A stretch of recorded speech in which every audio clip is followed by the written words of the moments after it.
Hey everybody, Jimmy Smith here for my preview of UFC 313. Really interesting card. I've obviously spent this morning looking at the odds and looking at the matchups themselves. A lot of crossroads fights, a lot of gatekeeper fights, a lot of coin flip fights where upsets aren't going to make you a ton of money, but this idea that the fights could go either way and they're really on the razor's edge. It's a really interesting card to me. It's even outside of the main event and co-main event, which I think are very, very interesting. So let's dive right into it. Main card, King Green. He legally changed his name from Bobby Green to King Green, but King Bobby Green, whatever you want to call him, versus Mauricio Ruffy. This is one of those where, to me, it's obvious what's going on here. The UFC, and as I've said, one of the ways you can make certain picks is go, okay, what is the UFC trying to do here? Right? Who does the UFC want to win? What's the logic behind this fight? And if you can figure that out, it can help you figure out the odds. Now, the odds on this are very, very skewed. I'm looking at bestfightodds.com, which kind of gives you everybody. And Mauricio Ruffy, a 5-1 favorite. It's absurd. Minus 500, depending on your book.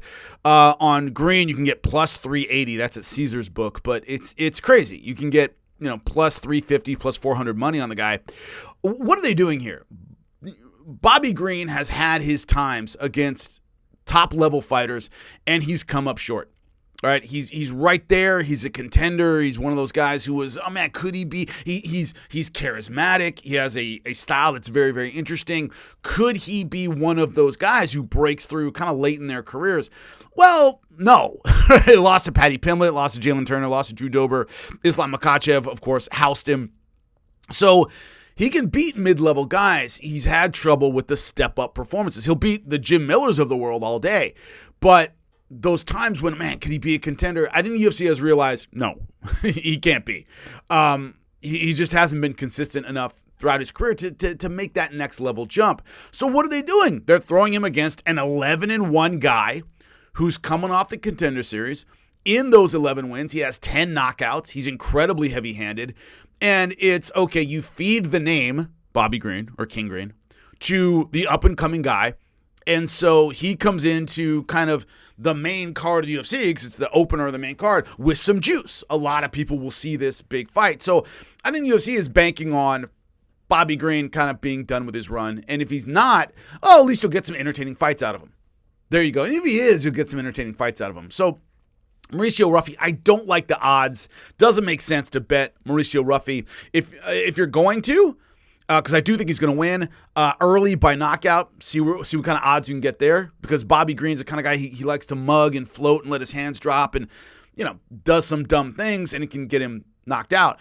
And once again, Mauricio Ruffy, 10 knockouts and 11 wins. Nobody worth the fart in a windstorm, right? He hasn't fought any names at all. Only 2 fights since the Contender Series. But Malarkey did have some decent UFC experience, knocked him out. So go early, go knockout. I would go Mauricio Ruffy over Bobby Green. I think that's a pretty solid pick.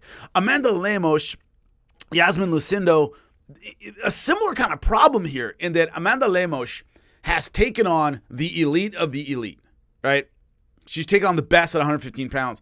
Come up short. She got crushed by Zhang Weili, if you remember that one. She's coming off an armbar loss to Virna Jandiroba. I think Jandiroba is really tough. So it's one of those where Lemos, much like Bobby Green, although she did get a title shot, which Bobby Green has not, she can beat a lot of fighters. Against Jessica Andrade, Zhang Weili, Virna Jandiroba, you saw the difference. Remember, that was a standing arm triangle, if you remember that one against Jessica Andrade. So she'll beat the mid-level fighters. When she gets to the elite, you see that she's not quite there. All right, great. Well, she's taking on a fighter who's not elite necessarily in Yasmin Lucendo. Lucendo, for her part, 17-5, she's really experienced, but once again, in her UFC career, lost her debut. That was against Yasmin Yaguari. Since then, 4 wins in a row. Marina Rodriguez, she wins by split decision in that fight. Karolina Kowalkiewicz is experienced. Polyana Viana's okay. So she's beaten the pretty good fighters. This is her step up. The problem is, of course, she's now taking on a fighter with real experience, fought for a title, but a fighter who has also dropped 2 of her last 3, one by armbar, one by crushing unanimous decision. Those fights take a lot out of you. So to me, this pick is really about what does Amanda Lemos, despite being well-rounded, having taken on experienced fighters, all of these things, what does she have left in the tank physically and emotionally? It's very hard, and we'll get to obviously the co-main and main. I think those are big examples there. How much do you have left? For people who have never been through a camp, you are fighting, training your butt off for 8 weeks. And depending on how much time you have, okay, so 8 to 12 weeks is essentially what you want to do. You got to ramp up and believe every single time. It is so physically challenging. And to get up and do it again after, some extremely difficult fights, that's not easy. That's not easy at all. And can Amanda Lemos get up there and do it again? Lucendo's a slight favorite, minus 140, depending on your book. Amanda Lemos, you can get as much as plus 124 on DraftKings. I'm going with Lucendo. Also, Lemos is 37 years old. That is not a spring chicken in MMA years. So she's just been through a lot. She's been through some very difficult fights. I think the decline is going to start, if not now, very, very soon. I'm kind of betting on that the streak of Lucendo, the idea that she's 23 years old, young, but just getting maybe into her physical prime. I got to go with Lucendo in a tough fight. I say she wins the decision. I'm going with the youth of Lucendo over the experience, obviously, of Amanda Lemos. So I got to go with Lucendo. She's a slight favorite, but I got to go with her anyway. Looking back at the card, what do we have? We have Jalen Turner versus Ignacio Bahamondes. This is another one where Jalen Turner has looked good against the mid-level. He's had some great fights that might have gotten him right over the top, and he didn't get there. Most notably Dan Hooker, whom he had out. If you remember that fight, had him, dropped him, did the fight's over hand raise thing. Fight wasn't over. He attacks again. Dan Hooker's a veteran, is able to get out of that round and ends up coming back and winning a split decision. So he had him and let him off the hook. And that just is crushing. That was a really bad loss for Jalen Turner that may have put him on that next level. Split decision loss to Mateusz Gamrot. I thought he won that fight, if I remember correctly. Then lost to Renato Carneiro, his last time out by TKO. So he's lost 3 out of his last 4, but it's been to Renato Moicano, it's been to Dan Hooker, and Mateusz Gamrot. So really great fighters have beaten him, and 2 of them split decisions that were this close. Ignacio Bahamondes is a guy who, with an exciting style, he does have real knockout ability, 12 finishes and 16 wins, but, hasn't taken on the best talent in the world. Manuel Torres, Christos Giagos, Greek fighter, who is, solid but not great, hasn't fought great names. Also, Jalen Turner is 6'3", 155 pounds. Now, the veteran guys, the Dan Hookers, the Renato Moicanos, right, they're used to all kinds of body shapes. They're also used to, I'm making adjustments on the fly. So you might be overwhelmed in the beginning. This guy's 6'3", and he can hit me from across the octagon. But you make adjustments because you're a friggin' professional. You've been here before. Bahamondes hasn't been here before, right? Those veteran guys can deal with tall guys, short guys, strong guys. You just learn from being in the gym and being a professional how to make adjustments. It's like any other sport, right? So those guys can make adjustments. Bahamondes hasn't been through those kind of fights against elite talent where you have to make a lot of, late game chess moves that win you fights. Those guys have. So Jalen Turner's is... Not only is he right there with the elite, if he just had 1-2 split decisions that didn't go his way. And obviously the Carneiro fight, you got to keep the guy on the outside. Carneiro was able to get inside because he's a smart fighter, was able to finish him. I got to go with Jalen Turner. Based on Jalen Turner's build, his experience, I still think he could make another run at the elite level, especially if he gets past Bahamondes in dramatic fashion. So I think he has one more run in him. Bahamondes isn't quite there yet in terms of UFC experience. Looking at best fight odds, it's a coin flip fight. Actually, Bahamondes is a slight favorite. You can get minus 130 on him at Caesars. Jalen Turner, you can get plus 110. So it's close, but Jalen Turner, a slight dog. Got to go with Jalen Turner on this one. Let's go by knockout. Make yourself some more money. So, moving up the card, this time to the co-main event of the evening, Justin Gaethje, Rafael Fiziev. A rematch of a fight that Justin Gaethje won, of course, by decision. And that was in March of 2023. So here's the difficulty I see. Justin Gaethje, if Rafael Fiziev had gotten notice, right, and had a full camp, I would choose him in this fight. The problem is Justin Gaethje is 3-3 in his last 6 fights. Yes, losses Dustin Poirier, wins over Dustin Poirier, Rafael Fiziev, and Michael Chandler. Losses to Khabib, Charles Oliveira, and Max Holloway. The Max Holloway beating is one of those where you're just not the same guy afterward. Now, Justin Gaethje has taken some beatings in his career, right? That has happened, right? Hit really hard by Charles Oliveira before he was finished. You only have so many of those in you. And what I try to explain to people who aren't MMA fans, who don't watch combat sports all the time, I said, if you watch stick and ball sports, right, you're a fan of the NFL, a quarterback in his last year, you'll get a season that kind of does this, right? Other than a dramatic injury, players in other sports have a season in which they decline. Fighters have one fight in which they decline. Where one fight they're good, the next fight they're not. It's just the nature of our sport, the beating you take, the timing is required. You can almost always look at the decline of someone's career and point back to one fight and went, after that one, they were never the same person. Whether there was a dramatic injury or not. Your brain, your body can only take so many beatings before it starts shutting down and going, hey, don't do this anymore. Right?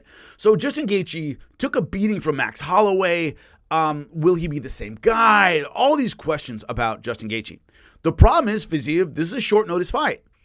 And Fiziev's style, which is a stand-up guy, great kickboxing, does he have what it takes to either A, slow the fight down enough to make his gas last, or get in there, hit Gaethje with something really big and finish him early and get out of there? Maybe. Justin Gaethje is such a hard hitter himself. His chin has traditionally held up pretty well. Remember in the Max Holloway fight, it took a whole 5-round beating for him to then get knocked out with one shot. So he got knocked out with one shot. No, he took a butt whooping before that and then got knocked out.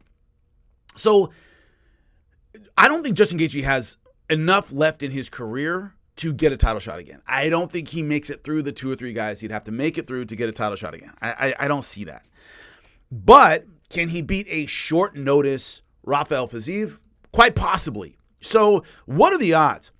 Justin Gaethje is a slight dog in this. Rafael Fiziev minus 150, Gaethje plus 130, depending on your book. With those odds, I got to go with Justin Gaethje. He's a slight dog. He had a full camp. Fiziev did not.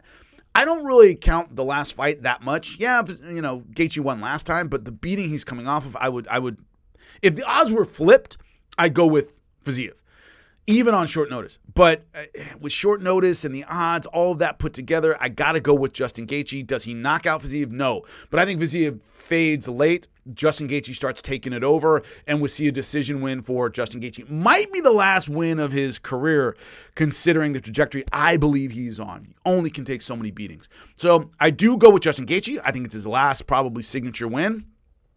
And you'll make some money because he's a slight dog. So Justin Gaethje by decision is my pick there. Main event, Alex Pereira, Magomed Ankalaev. Look, I've been saying it since he won the title. Magomed Ankalaev is the biggest threat to Pereira. Alex Pereira can beat all these other guys. Ankalaev is just a separate animal. He's big, he's strong, his grappling's good. He'll rely on it a little more. He doesn't mind winning a boring fight. Yuri Prochazka is probably the only really well-rounded guy that Pereira has defeated in his title run. But Prochazka makes dumb decisions and fights really funky and weird and wild, and he allows a puncher like Pereira to get inside and hit. And if you allow that, you're done. And Ankalaev is cut from that Eastern European mold of, I don't care if the crowd is throwing beer bottles at the octagon. As long as I'm winning, I'm going to win. Hands up, chin down, good fundamentals, walk him down, use your takedown. Don't allow him the funky power shot that's going to get the win. Stay disciplined and you'll win. The problem is Pereira has fought up to this point in his title run, and I think he's a great champion, by the way. He's got an amazing story. But the guys he has fought so far, Khalil Rountree, Yuri Prochazka, Jamal Hill, of course Yuri Prochazka again, Jan Blachowicz. Blachowicz is, once again, a well-rounded guy. I think he made some real tactical mistakes in that fight. Remember, that was the closest fight of Pereira's title win and run. Prochazka, well-rounded but funky. Jamal Hill, a stand-up striker. Khalil Roundtree, a stand-up striker. If you stand and bang with Pereira, he's going to knock you out. I mean, there are heavyweights that he can trade with and knock out. So the idea that he's had a great run, but it's been a particular kind of guy. Ankalaev is different. I think he's got the Sambo background. He wants to get the takedown, wants to get on top, wants to make this a boring grapple fest. And he fundamentally, unlike a lot of these guys, isn't going to drop his hands, isn't going to do anything dumb. He's going to stay fundamentally rock solid until the end of the fight. It's just he's just really disciplined. Eastern European fighters in boxing and MMA tend to be very disciplined. It's hard to get them off their game. So I think this might be a snoozer. I think this might be a really boring fight because Ankalaev tends to win those. He just doesn't really care. But when I look at the odds here, I kind of expected, because of his history, Pereira to be a pretty big favorite. And also, the odds reflect who the fans are betting on. He's very fan-friendly. Fans really like him. Alex Pereira and Magomed Ankalaev, it's a coin flip fight. Minus 105 to minus 115 on Caesars. DraftKings is minus 108, minus 112. It's literally a coin flip fight. To me, I think the smart money's on Ankalaev in this one. I think it's Ankalaev by decision. I think it is probably a real snoozer of a fight, but that's the kind of fight it's going to take to beat Alex Pereira. So I think the champ loses his title. Got to go with Magomed Ankalaev. I have believed from the beginning that he's a kryptonite for Alex Pereira. So, as always, I will own my picks come Monday. Enjoy your weekend. Enjoy the fights. I am calling a fight in my hometown, Long Beach, California, this Saturday for Pro Box TV, so I can get back and do another video for you guys. I will. Appreciate you. Talk to you soon.